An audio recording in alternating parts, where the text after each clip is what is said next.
Natacha qui est venue avec son historienne compagnie. Bonjour Frédéric. Mon choriste aussi. Son choriste aussi, parce qu'il chante énormément. Bonjour.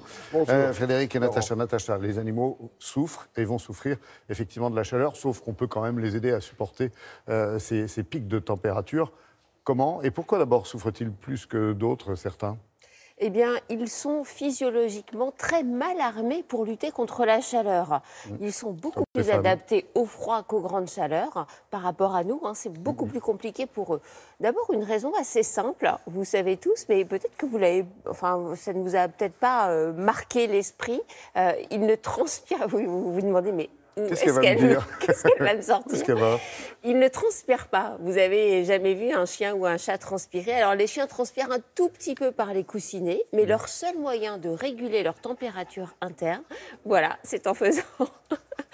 Ce que fait mon voisin ce matin, mais vous êtes formidable, vraiment. Alors, on fait l'illustration. Oui, c'est impeccable. Et alors, ce moyen, par la respiration, de réguler la température interne, eh bien, quand il fait très chaud comme en ce moment, devient souvent un peu compliqué, ça ne suffit pas toujours. Et le risque majeur, c'est la survenue d'un coup de chaleur. La température normale, Laurent, d'un chien ou d'un chat, c'est entre 38 et 39. Mais s'ils n'arrivent pas à réguler leur température, ils peuvent monter jusqu'à 41 degrés. Et là, attention, danger. Ils explosent à combien, là ? Ils explosent à 41. C'est vraiment un risque vital. Donc, il est important de reconnaître le coup de chaleur et de savoir comment il faut réagir. Donc, le coup de chaleur se manifeste par un chien ou un chat même qui halète beaucoup, comme l'a fait très, très bien mon voisin. Et puis, les muqueuses deviennent soit complètement blanches, soit complètement violettes. C'est un signe, ça, il faut faire attention. C'est un signe très important. Là, on agit très, très vite. D'abord, on rafraîchit l'animal. Alors, attention, le rafraîchir, c'est pas le plonger dans une baignoire d'eau glacée. On prend le jet d'eau, on le rafraîchit délicatement pour éviter le choc thermique. On l'enrobe, j'ai un peu de mal ce matin, dans une serviette humide. Voilà. Et on l'emmène en urgence chez le vétérinaire. Parce que le coup de chaleur, c'est vraiment une urgence médicale.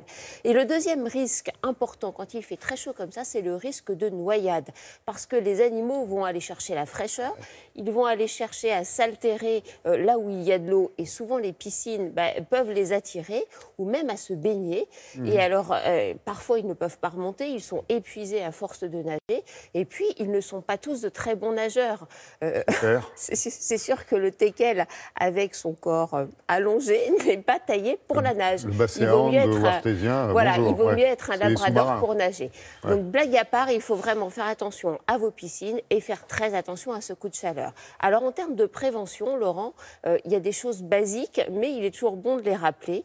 On évite les promenades en pleine chaleur. On préfère la promenade le matin très tôt et le soir très tard lorsque les températures commencent à diminuer.